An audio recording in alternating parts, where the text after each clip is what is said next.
and dead foos. Trade fights for better views. We both need something new. Maybe we should just tell them. I shouldn't think I is so good.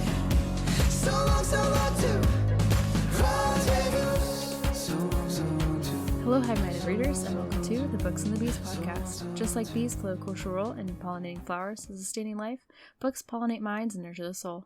We see the connection between the two, the delicate dance of ideas and stories that enrich our lives. I'm Cody. I'm Hailey. Welcome to our podcast. Welcome. Hello. How are we doing, Hailey? I'm kind of sick. Yeah. Tis the season. Tis the season, and I'm exposed to people now, unfortunately, so... Yeah. Can't escape it. Mm-hmm. That does happen. Exactly. But yeah, how are you? I'm good. Today is the 19th of December, and that means Christmas is around the corner. I just bought the last Christmas gifts today. Shit. Am I a terrible person? A little bit. No. But I got them in before. I still have to mail out Christmas gifts, which are definitely going to be late. So yeah, same. I've already sent apologies, but what can you do? I'm sorry. I don't know why, but this is like the least prepared I've ever been for Christmas. And I swear to God, it's like Christmas just kind of like, I don't know, flew up. It just appeared. It did. And now we're here. Yep. Yeah. Yep. I didn't realize how long it takes for shit to ship across the country, but I got like an idea of how long it's going to take. And I was like, oh, this is like, I should have sent these like 2 weeks ago. Yeah. And I hadn't even figured out what I was giving people 2 weeks ago. So, right. Kind of my fault, but also maybe the post office should be better. This is why Amazon's winning, people. It's because I just ordered 2 things on Amazon and they're arriving on Sunday. So, yeah. You know, I know. They got to figure it out. That's how I feel too. I'm like, come on, USPS, you can do it. I believe in you. Yeah. And I'm providing the box. Like, I'm providing the material. You just have to ship it. Like, Amazon has a warehouse of the item and then they ship it. But I'm providing it to you. So, yeah. Yeah, I know. Oh, well. Don't feel bad, though, because I also I haven't even finished everyone's gifts, like, buying them. I still need... Oh, wow. Yeah. If anyone that I know and love is listening to this, I'm so sorry. I've not had time to, like, shop, and usually I start, like, curating a list around, like, November, like, end of November, and I just have not had the time to, like, sit down and think and do that. And also, I don't know, like, why, but this year just... The Christmas cheer is not... It's not there. It's not there this year. And I think it's affecting my gift-giving abilities, so that sucks. I'm a little Christmas cheery, I would say. I just feel like, I don't know, I'm kind of in this phase where I feel like Christmas is just too much capitalism, which obviously that's what a bunch of people are saying right now. I'm not the first person to drop this bomb. And I was like, I was trying to give gifts that were like more meaningful and less material, and I kind of failed in that regard because it's hard to give meaningful gifts. So I think next year I just need to like be on my shit better. Yeah. I must say, for a couple of my friends, like my close friends, that we always do like a Christmas gift giving session. Usually not around Christmas. Usually it's like 2 or 3 months after when we're able to like get together.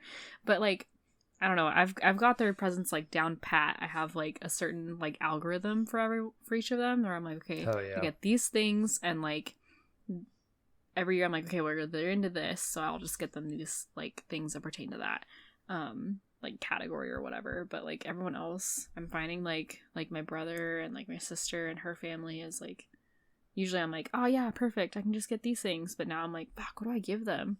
Like, I feel like I'm just running out of ideas. Yeah. Which it's sucks. It's tough. Yeah. And yeah, it's just, I don't know. It's less cheery every year, I think, because as a kid, it's just really special. And then as an adult, it's just less special. Yeah, I agree. Unfortunately. Yeah. Yeah, I really wanted to I still haven't gone and seen any Christmas lights. Yeah, we haven't either. Although we probably will this weekend. We're not probably will this weekend, but yeah. That'd be fun. Man, what a bleak way to start this episode. I know, I'm so sorry. today's theme is also our favorite holiday stories. So we Yeah. just like shat on the holiday basically, and now we're going Christmas to talk is dead. No, about. just kidding. It's not dead. Yeah, no, it's not. It's still very much alive It's just hard. and thriving. Yeah, Yeah. it is. It's hard being an adult It in is 2024. good. Yeah. And we were talking about this a little bit before we started recording, but it's like trying to buy something that's not at a company that's doing terrible things for people. And speaking of Amazon, and like just it's hard being a meaningful consumer.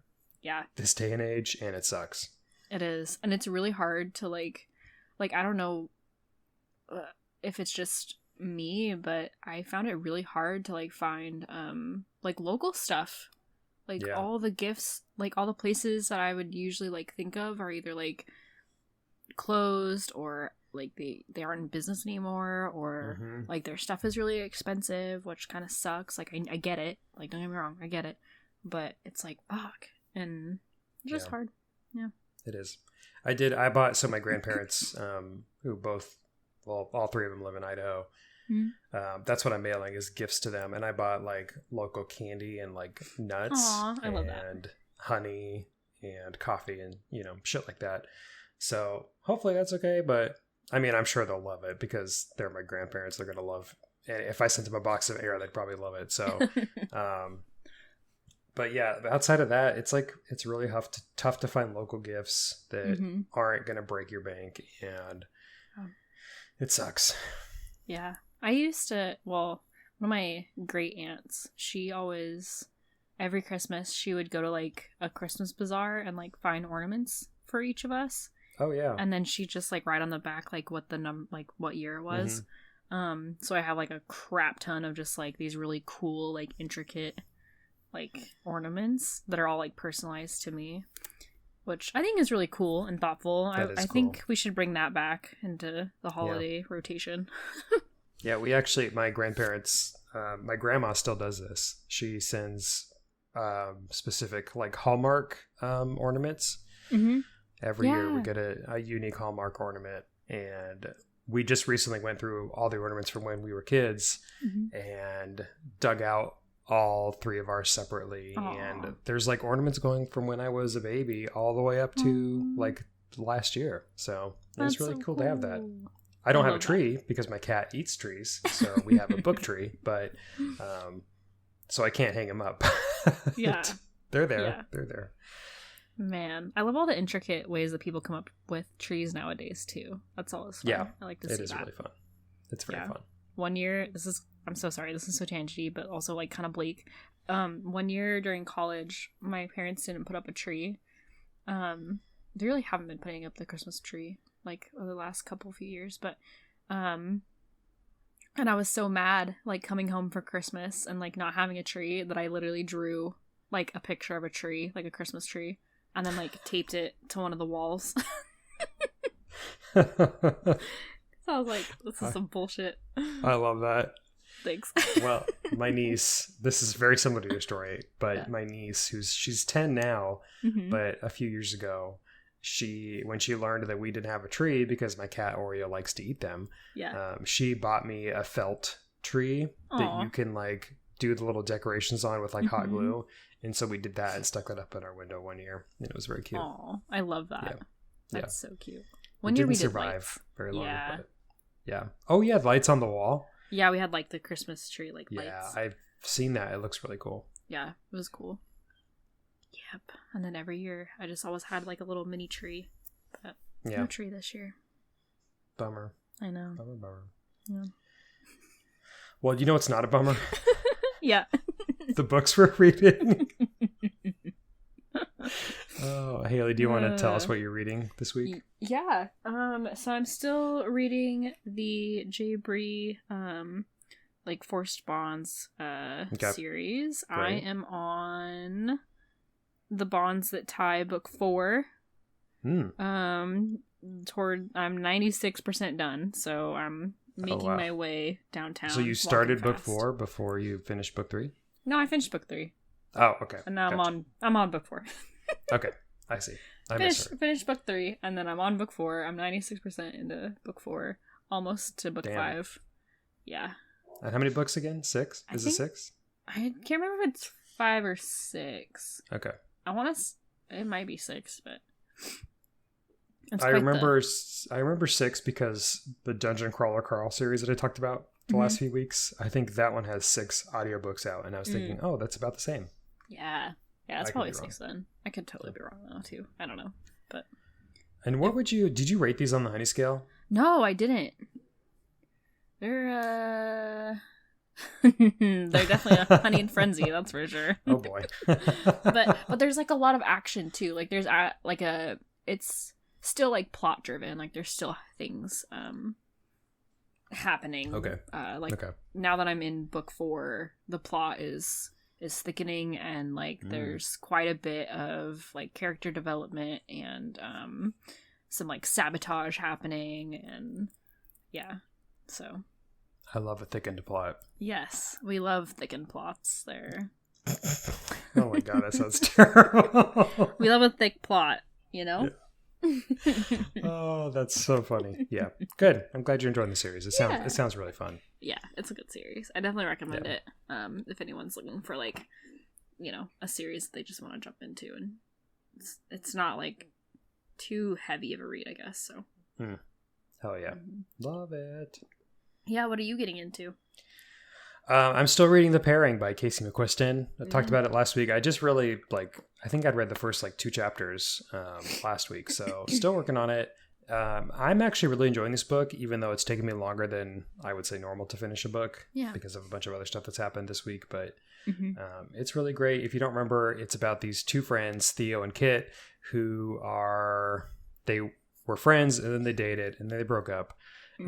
But when they were dating, they signed up for this food and wine tour in Europe when they broke up, and they both had vouchers for it and decided to go separately, independently, not knowing that the other person had decided to go, and they end up going at the same time. Hell yeah. And they're kind of rekindling the friendship and maybe their romance, and they get to try really cool food and wine in all different places of Europe, starting in Paris. I think they end in Italy. And I'm just really enjoying it. It's, for one, every chapter is themed around a city in Europe. And it also is every chapter has a pairing. So it's here's a little patisserie recommendation and here's a wine recommendation for this chapter. That's so cool. Which I think is really cool. I think it's very well written. Casey McQuiston wrote the Red, White, and Royal Blue book, which I know is very popular. I haven't read that one yet, even though it's one I've wanted to. Yeah, me too. And The Pairing is just a great, honestly, a feel-good book. It is a little spicy. I would say it's probably a Beekeeper's Passion, a 4 on our honey scale. Now that I've read, I just hit the halfway mark today. So let's go. It's really interesting. And the first half of the book is in Theo's perspective. The second half of the book is in Kit's perspective. So it's a dual POV, but it's a little different than what we normally subscribe to, which I'm kind of interested. I've just started Kit's part, so I'm curious to see how it goes. But this book was in the top 10 for a bunch of people this year. I probably would have put it in my top 10 if I had finished it before we did our episode. It's great. I'm enjoying it. I've actually gifted this book to people. Let's go. To one person. I can't say because I know this person listens to the podcast and there's a chance they might listen to it before they open it. But hell yeah. It's great. And it has a sprayed edge on the side of it, which is great. I don't have a physical copy of it. I have it loaned from the library on my Kobo, but it's a great book. I'm enjoying it, and I think the Hive Mind would really like it. Wow, that's really cool. You'd like it too, Hailey. I know. Yeah, and it does sound like it'd be such a good what's that called? Not a book group, not a reading group, book club. Oh yeah, definitely a book club book. Yeah, especially if it's wine pairing too. Yes, yeah, and there's really great description of cheeses and desserts and I love that. Fancy food. It's really good, and I think it'd be a great travel book too. So if you're traveling somewhere. Yeah, it makes me hungry too. Yeah. Hell yeah. What a good book. Yay. So very good. I'm very excited to finish it. And yeah, that probably won't be the last book of 2024, but it might be close. Yeah. Wow. Okay. Yeah. Should we jump into beekeeping? Yeah, let's. So I did a little bit of investigation just to see what's out there for this time of year. It's a little quiet in the book news world, I feel like, because everyone's kind of in their own world with going to the holiday. So I don't think a lot of crazy news is happening. But Book Riot did publish a really interesting article that's called The Best Gifts for Readers in 2024. And we talked about this a couple weeks ago, but this had some really great ideas that we didn't necessarily cover. So I thought I'd bring it up. One of them is a bookish themed t-shirt. And the one they highlight is called a bookish sorcery shirt. And it says read banned books, gain forbidden knowledge, and it's a picture of like a pink skeleton with like a bow around it. It's very cute. I think it's very fun. And only $27. That's a pretty good deal for a t-shirt. Yeah. Also bookends. Hell yeah. Bookends are a great gift. I have never owned a bookend in my life, I don't think. Dang.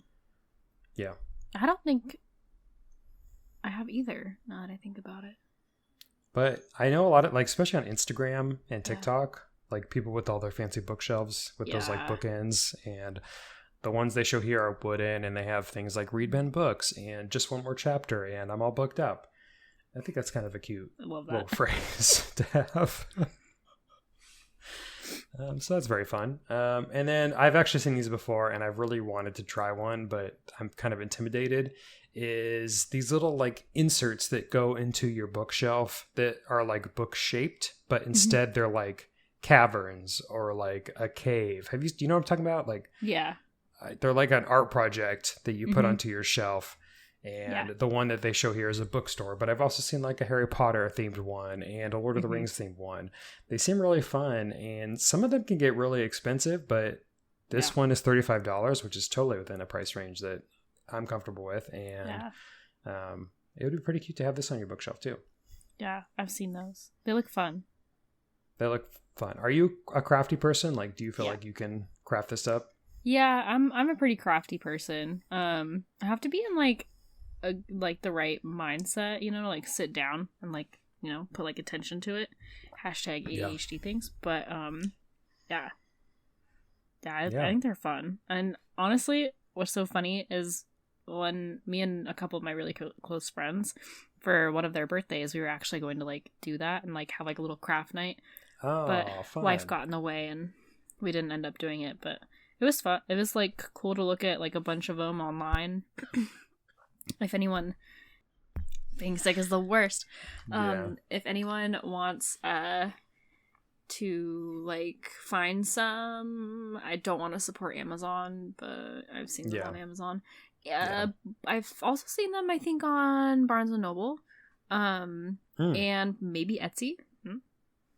Yeah, I've seen some on Etsy. I've seen, I want to say like hobby stores might have them too.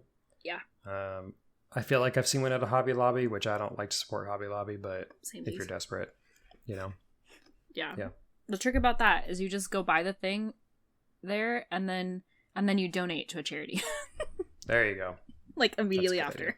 Yep, that's a good idea. You know, makes me counterbalance. Yeah, exactly. Yeah. They also show earrings that are book earrings of books that you like. Hell yeah. And they've got quite a few different ones here. I think that's a really cute idea. Also, something you can make yourself if you're crafty. I feel like I've seen people make these on TikTok and it doesn't look super difficult. And then there's also a book stamp where you can stamp an imprint of a like from the library of Hailey, and you can do that. I think that's really cute too. I don't know if I would do this personally for my books because I rotate through my books a lot. Like I keep some books, but I don't like, I'm not married to my books per se. Yeah. But they're very cute. Very good idea. There's also book lights you can wear around your neck that use a lot. I mean, I use a book light when I read physical books, so that's a great gift for people. Yeah. Stickers, book stickers are a great idea. I've actually given bookish stickers before. We might have talked about that on our episode. I don't remember if we did or not, but it's a great idea. Ornaments, bookish pendants. There's a lot of great ideas on here. I'm not going to go through all this, except for this really cute little planter it's just a little guy reading a book, and it's a planter. It's adorable. I'm going to send this image Did you see it? No, I was gonna just like go look at the link. Oh my god, I love it. Isn't it so I cute? need 10 immediately. It's That's so cute. so cute. It looks like It a looks little like a turnip. Pokemon. Yeah, it does look like a Pokemon. It looks like a turnip. Okay, if you're into Pokemon in any capacity, and you know what Oddish is, or Oddish, I call it Oddish. It's like the You radish. call it Oddish? Yeah, I call it Oddish. Oh, that's so funny. I've always called it Oddish. Well, I've heard it both ways, but I've always Wow. called it Oddish, and it looks like that Pokemon.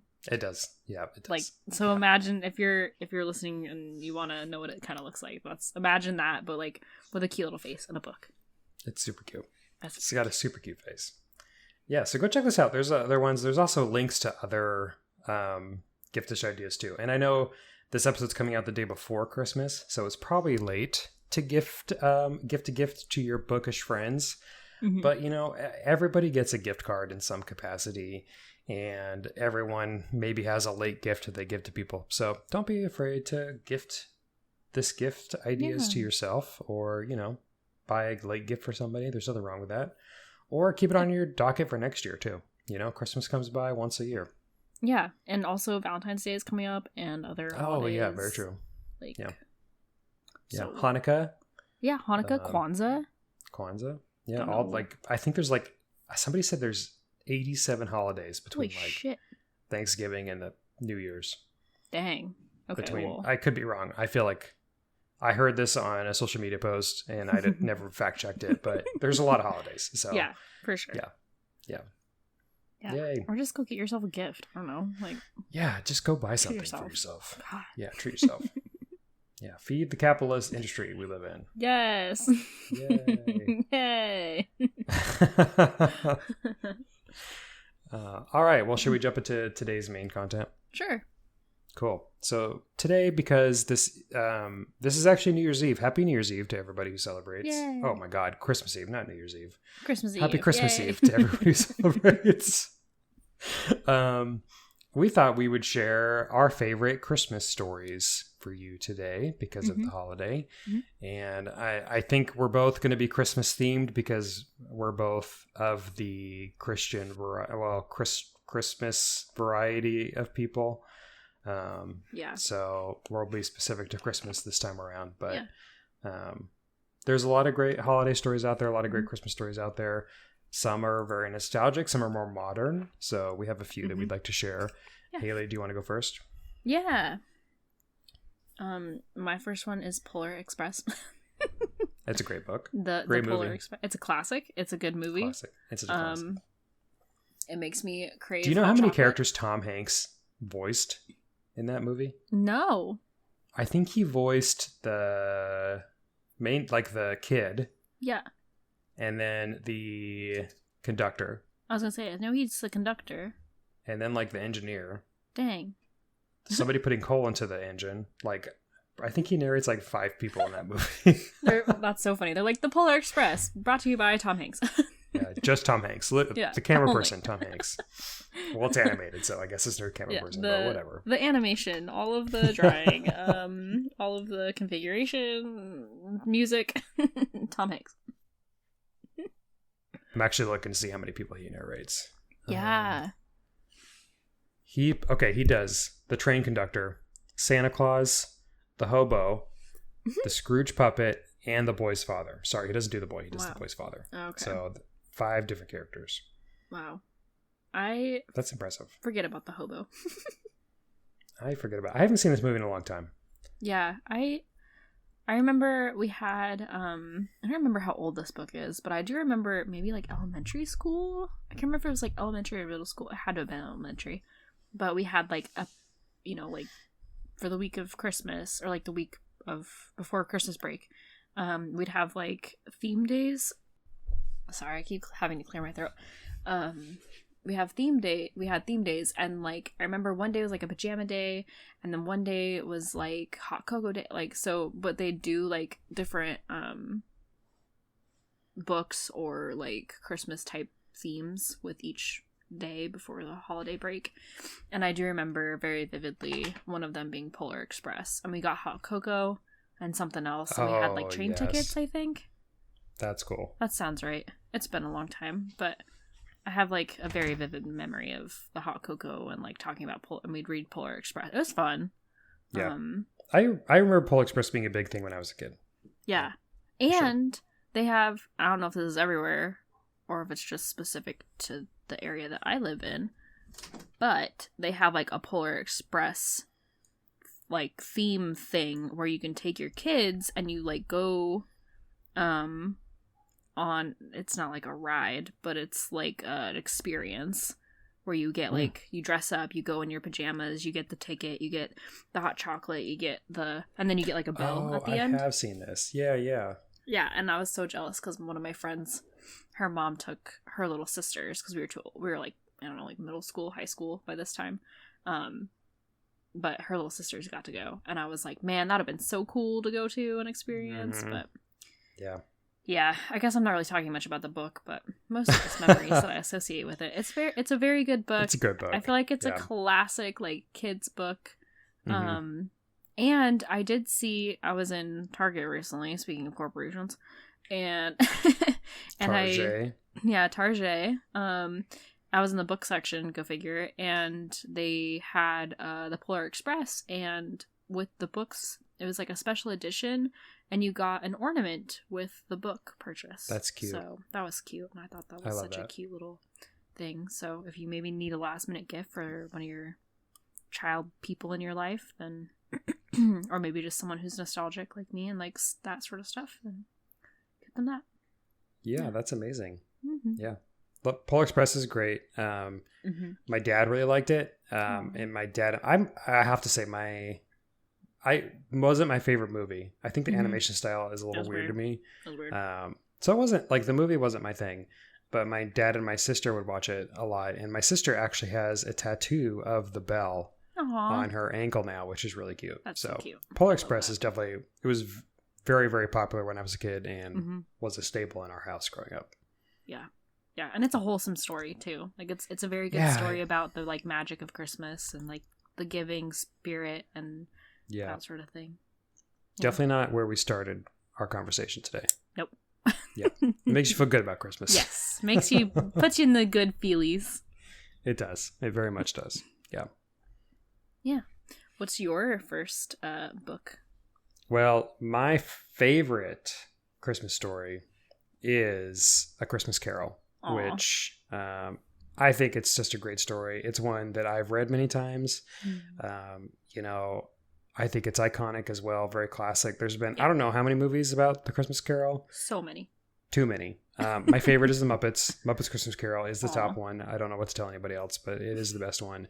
And I think I relate to it because its roots are like a horror story, really, where you have ghosts that come visit, Scrooge and teach him the meaning of Christmas. And I think it's cliche because it's so old, but it's such a great story. It is iconic. I actually have a old copy of it. It's not a first original, obviously, because otherwise I'd sell it and make a lot of money. Yeah.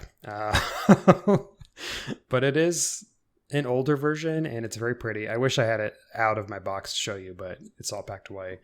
And it's one of my favorite things that I own. And it's just iconic. It's an iconic Christmas story, and you can't not think about Christmas without A Christmas Carol.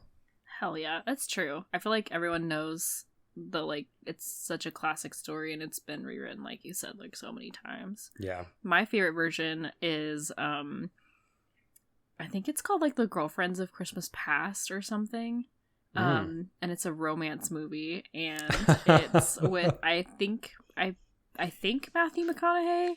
I'm pretty sure. What? Oh my gosh, you have to watch. It's so That's crazy. Ridiculous. Let me just get up real quick. While you're looking it up, this reminds me of a movie that we watched with Lindsay Lohan in it that came out on Netflix this year, and it's called, oh gosh, I wish I knew what it was called. Did you watch a Lindsay Lohan Christmas movie this year? Yeah, I did. I did watch it. It was cute. She has 2, I think, this year. Really? Yeah. It's called Our Little Secret. Yeah. Mm-hmm. Yep. and I'm not gonna go through the whole plot, but it's really good. Lindsay Lohan, who I haven't seen in a long time, I think she's great. Mm-hmm. She did a great job in the movie. Actually, all the actors are great. Kristen Chenoweth is in it. She plays kind of a bitchy mom. It's a really good movie. I really liked it. So I would say go check that out. Yeah. It's called Ghosts of Girlfriends Past. Excuse me. Ghosts of Girlfriends Past. Okay. But it's very much the same plot line, just in a different setting. It's got Matthew McConaughey and Jennifer Garner. Like, love nice. her. But yeah, it's pretty funny and ridiculous. It was made in 2009, so it's like that kind of okay. genre of ridiculous romance movies. Got it. It's good. I know exactly what you're talking about when you say 2009. Yeah. Early 2000s were like the best for like ridiculous romance movies. Like, yes, and like yeah. I just can't help but think of the like style of like 2005 to 2012, you know? So very iconic time period. They were very iconic. Yeah. Yay. I think you have the next story. Is that right? Did you know that J.R.R. Tolkien has a Christmas book called Father Christmas? No. What? Yeah. Apparently that's a thing. Did not know that. It's 111 pages. Whoa, shit. Might be reading that soon. I'm going to talk about it. I've never read it, but it looks good. Do it. I'm ready. This is the description on Goodreads. Can you imagine writing to Father Christmas and actually getting a reply? For more than 20 years, the children of J.R.R. Tolkien received letters from the North Pole from Father Christmas himself. They told wonderful stories of mischief and disaster, adventures and battles, how the reindeer got loose and scattered presents all over the place, how the accident-prone polar bear climbed the North Pole and fell through the roof of Father Christmas's house, and many others. Now, for the first time, these letters are brought to life with specifically arranged holiday music. What? That's so funny. And then it says, like, review Tolkien at his relaxed and ingenious best. The Times of London about the author, J.R.R. Tolkien, blah, blah, blah, created Middle-earth, yada, yada. That's so cool. Yeah! I didn't know they had a Christmas book. I've never heard of it. It sounds amazing. He wrote the letters to his kids as Father Christmas? I think. Is that what That's I'm awesome. understanding? That's really awesome. Yeah, the children of J.R.R. Tolkien received. That's so cute. What the hell? Yeah, that's really cute. I wish my parents did that. That's so cool. I know. I'm so thankful that they published that for the world to see, but I would have kept that to myself. I know. I would have kept it to myself. Those letters must be so cute. What a nice little like memory to have. Yeah. That is really sweet. That's so nice. I love it. I want to read that book. Let me see if I can get I'll show you that's funny. That does look kind of familiar. The title of it does, or the cover. So maybe I have seen it before, but yeah. For our listeners, I have never read it. I wonder if I can get it on audio. You might. Oh, that'd be cool also to hear it. I bet that'd be a good thing to listen to. It would be cool. For our listeners, the cover is like red, kind of classic Christmas colors. And then it's got like a little picture of like Santa, basically. And then it's got like Father Christmas written, but it's in that kind of like Tolkien-ish style writing. It's very cute. It is very cute. Yeah. I'm looking to see if I can get it from the library. It's by J.R.R. Tolkien and Bailey Tolkien. I'm assuming that's probably one of his kids. Oh, Bailey Tolkien is the second wife of Christopher Tolkien. Ah. You're welcome. Yep. Speaking of Tolkien, I just started Rings of Power finally, the second season. It's good. I'm enjoying it. Oh, good. I would say so, yeah. I'm not going to be able to read this before Christmas, but I did put it on hold. That's fair. I'll read it next year. Yeah. Yeah, very good. Cool. Right. Thanks for finding that, Hailey. It's great. Yeah. What's your next one, Cody? My next one's also kind of an unconventional one. It's more modern. It's called The Christmas Bookshop by Jenny Colgan. And she actually has a series wrapped around bookstores in the UK. I think the first one's called The Last Bookshop or The Last. Yeah, I think I've seen something like that. And I really like them. I've only read that one and this one. This one, of course, is laid around Christmas. And the description is laid off from her department job. Carmen has perilously little cash and few options. The prospect of spending Christmas with her perfect sister, Sophia, in Sophia's perfect house with her perfect children and her perfectly ordered yuppie life does not appeal. Frankly, Sophia doesn't exactly want her prickly sister Carmen there either, but Sophia has yet another baby on the way, a mother desperate to see her daughters get along, and a client who needs help revitalizing his shabby old bookshop. So Carmen moves in and takes the job. And there's a little bit of romance following after that.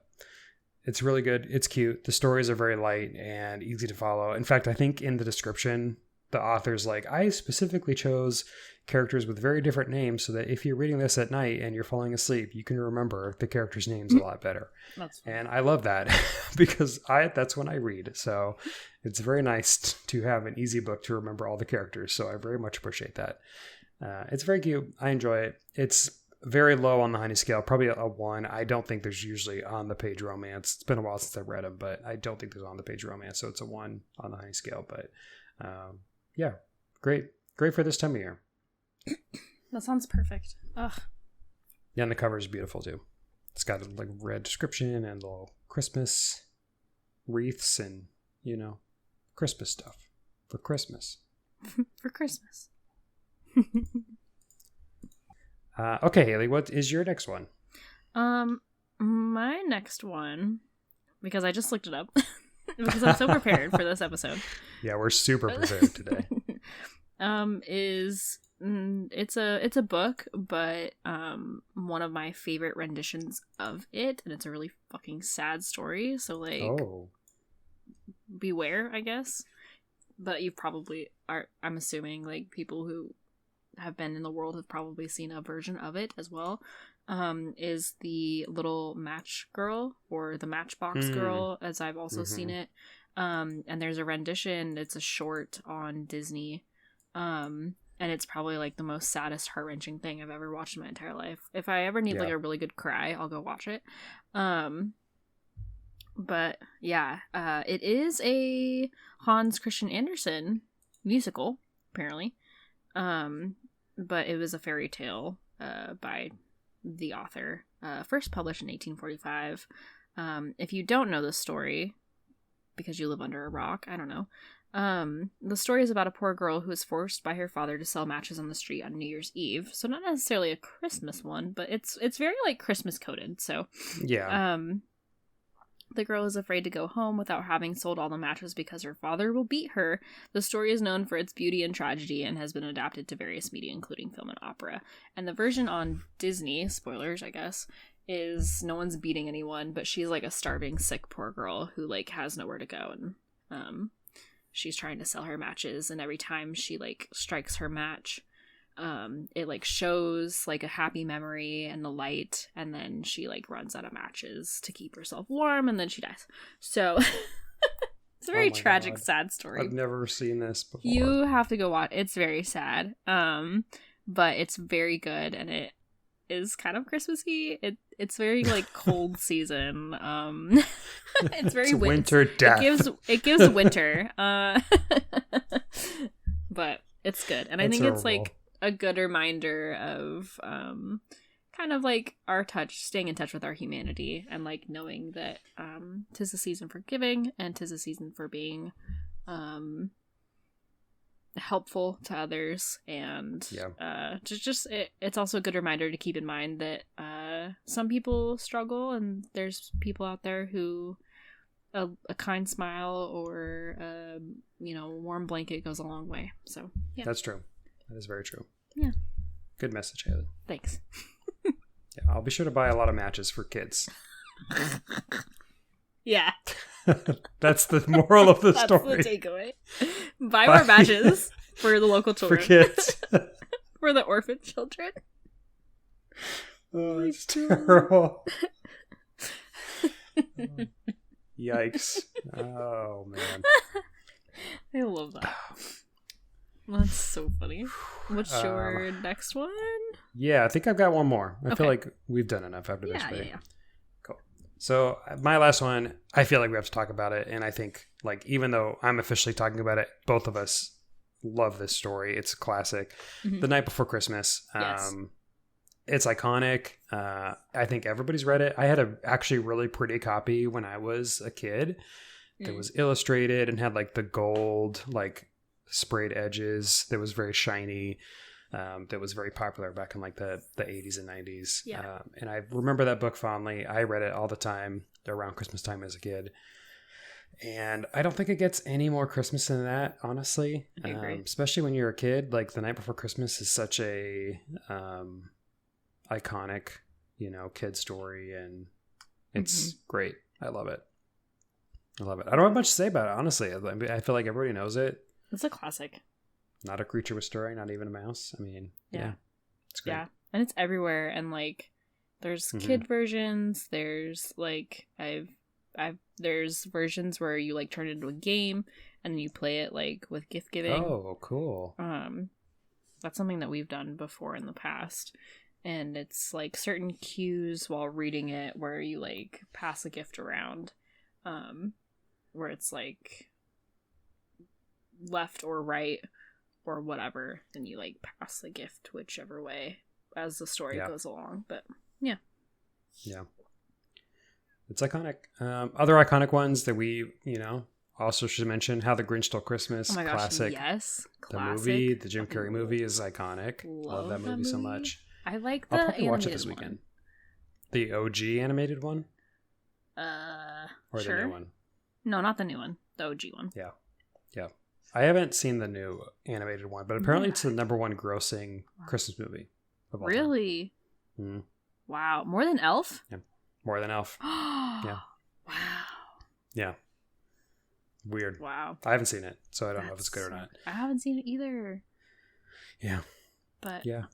Man, yeah, The Grinch, classic. I love The Grinch.